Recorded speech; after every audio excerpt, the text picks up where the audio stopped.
This is South Table Creek, southeast Nebraska. Missouri River is right over there, about 200 yards.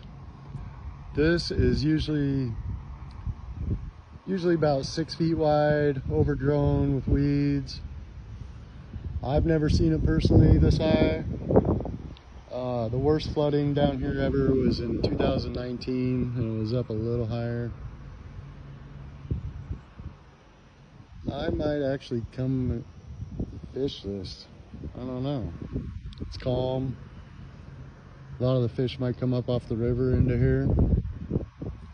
We'll see. I'll go check out some more flooding.